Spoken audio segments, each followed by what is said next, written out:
अहले सुन्नत व जमाअत वाहिद वो मुबारक जमाअत है कि जो नबी का कलमा पढ़ती है लेकिन कभी ये जुर्रत नहीं करती कि खुदा या खुदा के महबूबों की शान में गुस्ताखी करे। अहले सुन्नत व जमाअत ही के अफराद अपने ईमान की हिफाजत की फिक्र में रहते हैं और यही वो हजरात हैं जिनके दिल में नबी की मोहब्बत की शमा जलती है, अहले बैत की मोहब्बत का चिराग जलता है, सहाबा किराम की अजमत की लौ इनके अंदर पाई जाती है, अइम्मे मुज्तहिदीन का दामन इन्हीं के हाथ में है। यही वो मुकद्दस लोग हैं जो कुरान और हदीस की इस्तिलाह में साहिब ईमान और आला हजरत की जबान में यही वो लोग हैं जिनका इस्तकबाल जन्नत करने के लिए तैयार है। आला हजरत ने अपने शेर में फरमाया, तेरे गुलामों का नक्शे कदम है राह खुदा, वो क्या बहक सके जो ये सुराग लेके चले।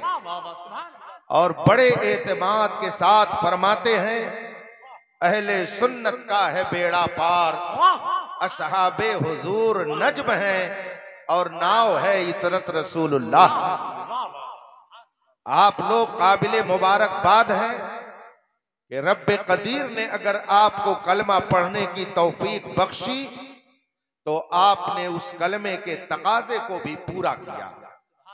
उसी की बरकत है कि आप रात के इस वक्त में बैठकर अपने नबी की अजमत पर तकरीरें सुन रहे हैं।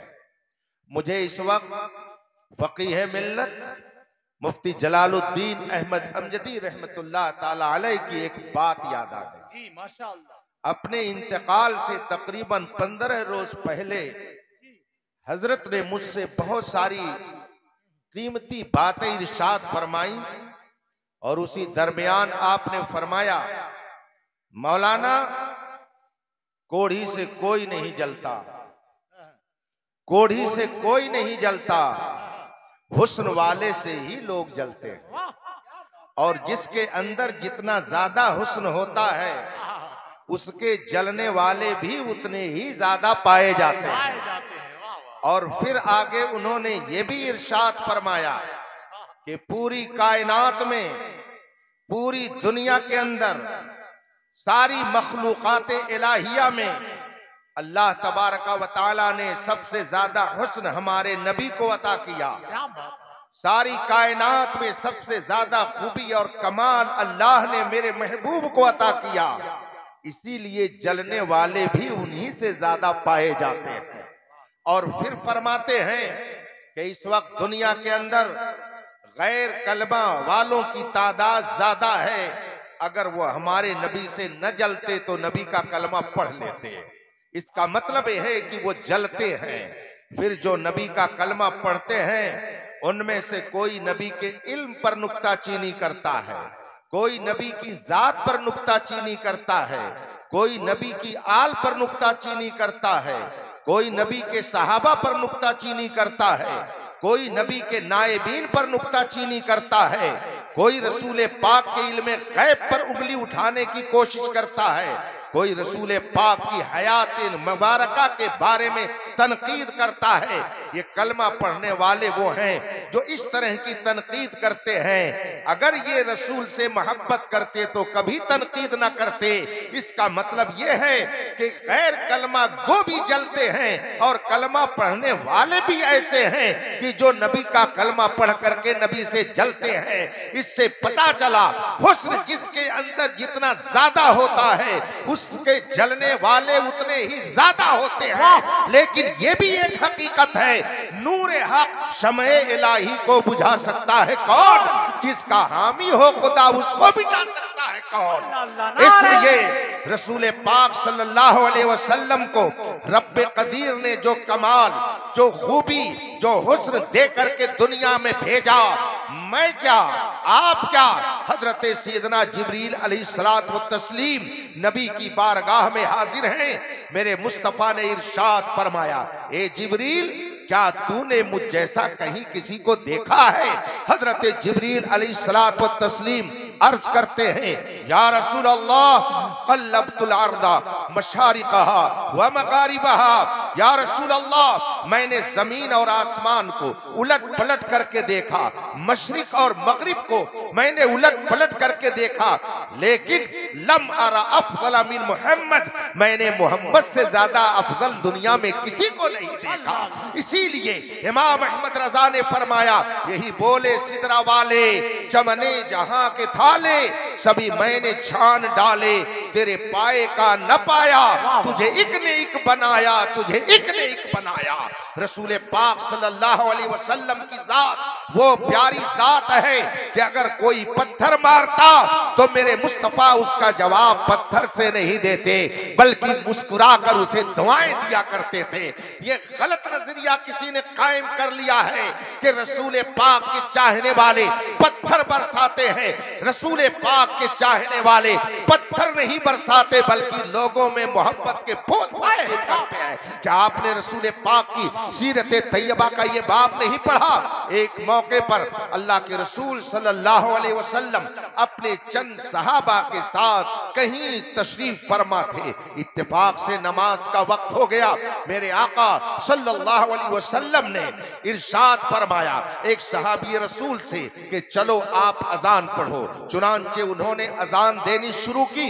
इत्तेफाक से जिस जगह मेरे आका तशरीफ फरमा थे, थोड़ी ही दूर पर कुछ मक्के के कुफार के बच्चे, जिनकी उम्र 15 से 20 साल के दरमियान रही होगी, चंद नौजवान लड़के वहां पे तमाशा कर रहे थे। और जब सहाबी रसूल ने अजान देनी शुरू की तो उनमें से एक लड़का बाहर आया और जिस तरीके से सहाबी रसूल अजान के कलिमात अदा करते वो नकल करता, मगर मजाक के तौर पर। आज भी बहुत सारी जगहों पे ऐसा होता है कि अगर आप कुरान पढ़ें, अगर आप हदीस पढ़ें, अगर आप अजान दें तो बहुत से लोग नकल करते हैं, उसकी नकल उतारते हैं। इसी तरीके से एक नौजवान लड़के ने सहाबी रसूल की तरह से अजान देनी शुरू कर दी, मजाक उड़ाने लगा। और जिस तरीके से अजान में वो सहाबी रसूल अपना चेहरा बनाते, इधर घुमाते इधर घुमाते, उसी तरीके से वो नकल करता रहा। और जब आप अजान दे चुके, नमाज हो गई, सहाबी रसूल ने रसूल पाक से आकर के अर्ज की, या रसूल अल्लाह, वो फला लड़का, वो उसका नाम ये है, उसने अभी जब मैंने अजान दी तो नकल उतार करके यूं मजाक मेरा उड़ाने लगा। मेरे आका सल्लल्लाहु अलैहि वसल्लम जलाल में नहीं आते हैं, गुस्सा नहीं फरमाते हैं, गैज़ो गज़ब में आप नहीं जाते हैं, बल्कि उसे प्यार से बुलाते हैं। और आगे जब वो आता है, मेरे आका उससे फरमाते हैं कि बताओ अभी तुम क्या कर रहे थे? कहा मैं कुछ नहीं कर रहा था, मगर मेरे आका फरमाते हैं कि शायद तुम इस शख्स की अजान की नकल उतार रहे थे। उसने कहा हाँ, मैं भी वैसे ही कह रहा था जैसे ये कह रहे थे। मेरे आका फरमाते हैं जरा दोबारा उसको कहो, जैसे कह रहे थे वैसे फिर कहो। कहा नहीं कहूंगा। वो डर गया, कहीं ऐसा ना हो कि मुझे मारे, मेरे ऊपर हाथ उठा दे, इसलिए उसने कहा मैं ऐसा नहीं करूंगा। एक मर्तबा कर दिया, मगर अब मैं नकल नहीं उतारूंगा। मेरे आका ने फरमाया नहीं, तुम्हें कुछ कहा नहीं जाएगा, जरा फिर वही जुमले दोहराओ। मगर उसने कहा मुझे याद नहीं है। मेरे आका ने सहाबी रसूल से फरमाया कि तुम उसी तरीके से कहते जाओ और ये नकल उसी तरीके से उतारता जाए। चुनांचे अब वो नौजवान जो अब तक नकल उतार रहा था, अब हुजूर के सामने जब सहाबी रसूल अजान के कलिमात कह रहे हैं तो वो अपने तौर पर दोहराता जा रहा है। सारे कलिमाते अजान जब उसने कह लिया, मेरे आका ने बुलाया, फरमाया करीब आ जाओ। अब जब वो करीब आया, अभी मुसलमान नहीं था, अभी वो साहिब ईमान नहीं था, अभी उसके दिल में ईमान की दौलत नहीं आई थी, ईमान का नूर अभी नहीं जगमगाया था। मेरे आका सल्लल्लाहु अलैहि वसल्लम ने उसे करीब बुलाया। जब वो अजान के कलिमात कह चुका, मेरे आका ने अपना दस्ते मुबारक उसके सर और चेहरे पर ऐसे फेरा और फेरने के बाद आपने दुआ की। जो ही आपने दुआ की उसके दिल की दुनिया बदल गई। अब वो नौजवान जो अब तक अजान मजाक के तौर पर कह रहा था, उसने कहा, हे मुसलमानों के पैगंबर, आपने तो मेरे दिल की दुनिया बदल दी है। अब तक मैं आपको बहुत बुरा समझता था, लेकिन आपने जो अपना दस्ते मुबारक मेरे सर पर रखा और मेरे चेहरे पर आपने फेरा, उससे मेरे दिल की दुनिया बदल गई है। अब मैं भी चाहता हूं कि इन्हीं की तरह मैं भी सच्चा मुसलमान हो जाऊं। उसी वक्त उसने कलमे तैयबा पढ़ करके मुस्तफा की वफादारी का जाम दिया। अल्लाह अल्लाह अल्लाह, नारे तकबीर, नारे रिसालत, मसलके आला हजरत, अजमते मुस्तफा कॉन्फ्रेंस, जश्न दस्तार बंदी। रफीकान मोहतरम, आज जरूरत इस बात की है कि मेरे आका सल्लल्लाहु अलैहि वसल्लम ने जो इस्लाम की पाकीज़ा तालीम उसको फिलिस्तान में फैलाई और दावत और तबलीग के जरिया, अपने किरदार और अमल के जरिया जो आपने इस्लाम की सच्चाई को लोगों के दरमियान रखा, उसे आप रखिए, याद रखिए। कभी पत्थर का जवाब आप पत्थर से दे करके कामयाब नहीं हो सकते हैं। मेरे मुस्तफा सरवरे कौनैन सल्लल्लाहु अलैहि वसल्लम ने जिस अंदाज में मोहब्बतों के फूल को तकसीम किया, उसी का नतीजा था कि खुद न थे जो राह पर, औरों के हादी बन गए। क्या नजर थी जिसने मुर्दों को मसीहा कर दिया। रफीकान मिल्लत इस्लामिया, आप जरा माजी की तारीख उठा करके देखें तो आपको पता चलेगा और आपको इस हकीकत को तस्लीम करना पड़ेगा कि सहाबे किराम ने इस्लाम की राह में जो मशक्कतें बर्दाश्त की हैं, जो उन्होंने मुसीबतें बर्दाश्त की हैं, हम उसका 100वां हिस्सा भी बर्दाश्त नहीं कर रहे हैं। आज के हालात में न जाने कितने लोग इस्लाम पर नुक्ताचीनी करने लगे। कलमा पढ़ने वालों ने अपने पैर को डगमगा दिया, कलमा पढ़ने वालों ने दूसरे ग्रुप पे अपने आप को शामिल कर लिया। मगर सहाबा की हिस्ट्री पढ़िए, उनकी तारीख पढ़िए, उनका हाल ये था कि वो हमेशा यही कहते थे, या रसूल अल्लाह, हर जफा हर सितम गवारा है, इतना कह दे कि तू हमारा। कुरान करीम ने हमको हर हालत में रहनुमाई अता फरमाई है। हम किन हालात में क्या करें, हमको किसी से पूछने की जरूरत नहीं है। कुरान ने सब हमें अता कर दिया है। और याद रखिए, दुनिया के अंदर जितनी नेमतें अल्लाह ने आपको दी हैं, वो सारी नेमतें एक तरफ, लेकिन दौलत ईमान जो अल्लाह ने आपको अता की है, पूरी दुनिया के अंदर इस नेमत का कोई जवाब और मुकाबला नहीं हो सकता है। ईमान वो दौलत है, ईमान वो सरमाया है कि जो सबको नहीं मिलता। अल्लाह जिस पर खुसूसी करम फरमाता है, उसी को ये नेमत अता करता है। अल्लाह तबारक व तआला ने हमें कुरान जैसी अजीम नेमत अता की, कुरान जैसा अजीम कलाम अता किया, कुरान करीम जैसी अजीम किताब अता की। क्या है जो कुरान में नहीं है? किन हालात से हमें किस तरह से निपटना है, उसका जिक्र आप कुरान में पढ़ें तो आपका ईमान ताजा हो जाएगा, हौसला बुलंद हो जाएगा, जुर्रत और हिम्मत आपके अंदर आ जाएगी। बहुत सारे लोग कहते हैं, और इस मौके पर मैं खलीफा आला हजरत मुबल्लिग इस्लाम अल्लामा अब्दुल अलीम मेथी की बात कभी कभी कहता हूं। आज लोग बहुत सारी बातें कहते हैं, ये करो, वो करो, ऐसा करो तो तरक्की करोगे, ऐसा करो तो कामयाब रहोगे। मुबल्लिग इस्लाम, आप जानते हैं मुबल्लिग इस्लाम कौन थे? उनके बारे में मालूम है? नहीं जानते। आपके बगल में मेरठ है, मेरठ के रहने वाले थे। तकरीबन 30 जबानों में तकरीर फरमाते थे।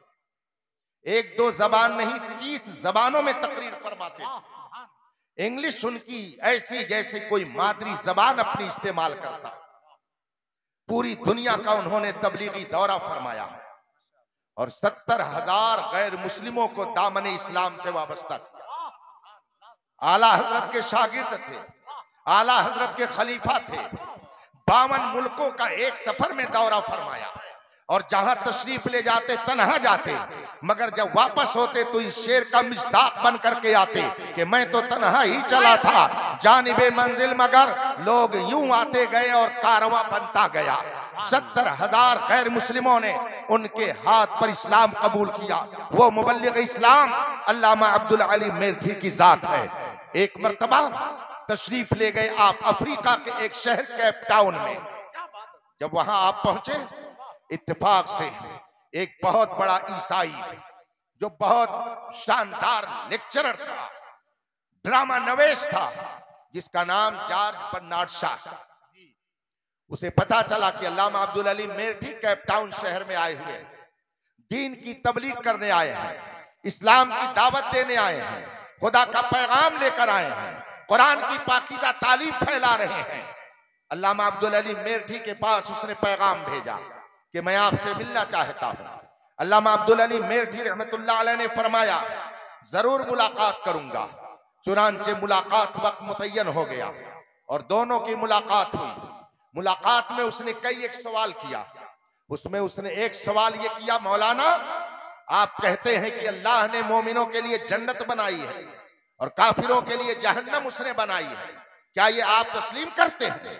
अल्लामा अब्दुल अली मेरठी ने फरमाया जी हाँ, अल्लाह ने मोमिनों के लिए जन्नत बनाई है।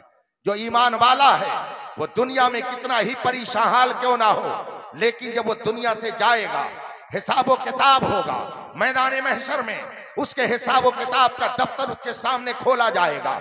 अगर वो साहिब ईमान होगा तो उसे जन्नत में रखा जाएगा, और अगर वो कुफ्र करके दुनिया से गया होगा तो वो जहन्नम में डाला जाएगा। अल्लामा अब्दुल अली मेरठी ने जब ये फरमाया, वो कहता है क्या वाकई जन्नत और जहन्नम है? अल्लामा मेरठी ने फरमाया जी हाँ।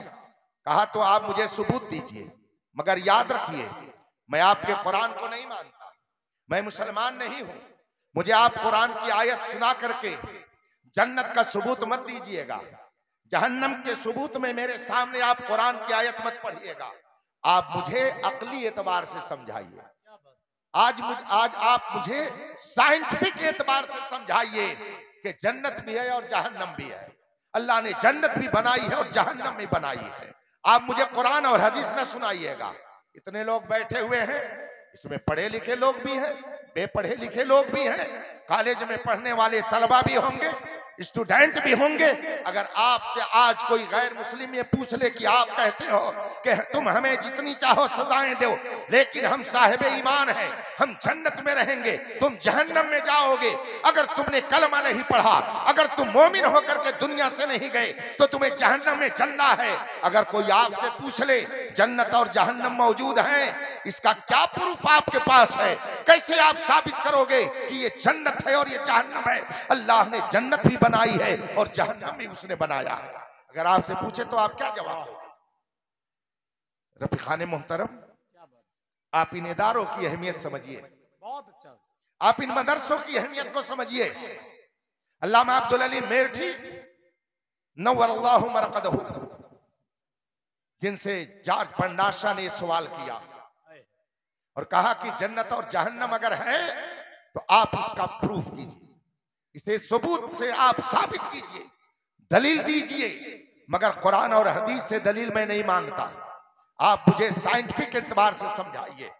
अल्लामा अब्दुल अली मेरठी रहमतुल्लाह ताला अलैह ने उसकी गुफ्तगू को सुनने के बाद फरमाया कि मैं आपसे चंद बातें पूछूंगा, क्या आप उसका जवाब देना गवारा करेंगे?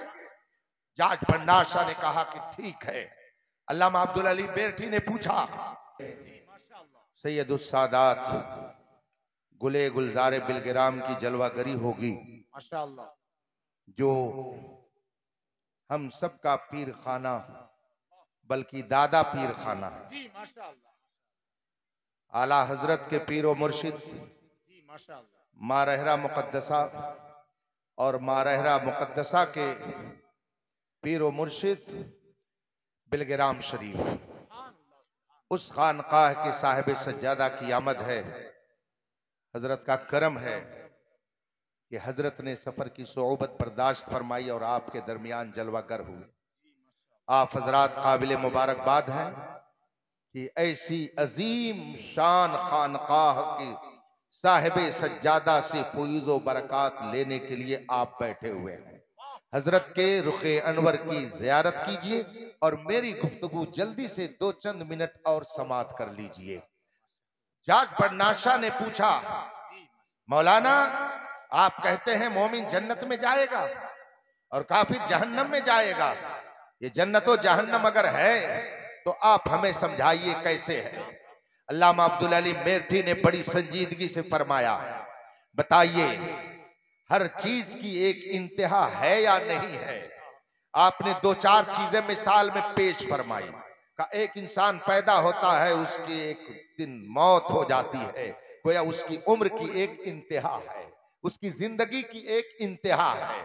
इस तरीके से चंद चीजें अल्लामा मेरठी ने उसके सामने पेश फरमाई और उसके बाद फरमाते हैं अल्लामा अब्दुल अली मेरठी कि ये बताइए इंसान को खुशी आरिज होती है कि नहीं आरिज होती है, इंसान खुश होता है कि नहीं होता है। कहा यह तो आम सी बात है, बेशक इंसान खुश होता है। अल्लामा मेरठी ने फरमाया कि क्या कभी इंसान रंजीदा भी होता है। जाट बदनाशा ने कहा हाँ, इंसान के ऊपर गम भी तारी होता है, इंसान कभी खुशी में रहता है कभी गम में रहता है, ये तो इंसान के ऊपर हालत आती ही रहती है। अल्लामा मेरठी ने उससे फरमाया कि जब खुशी इंसान को आती है या गम इंसान को आता है तो जब हर चीज की इंतहा और एंड है तो ये बताइए मुझे कि खुशी की इंतहा क्या है और रंज की इंतहा क्या है, गम की इंतहा क्या है और खुशी की इंतहा क्या है। उसने कहा इसे तो आप बताएंगे। अल्लामा अब्दुल अली मेरठी ने फरमाया कि खुशी की इंतहा का नाम जन्नत है और गम की इंतहा का नाम जहन्नम है।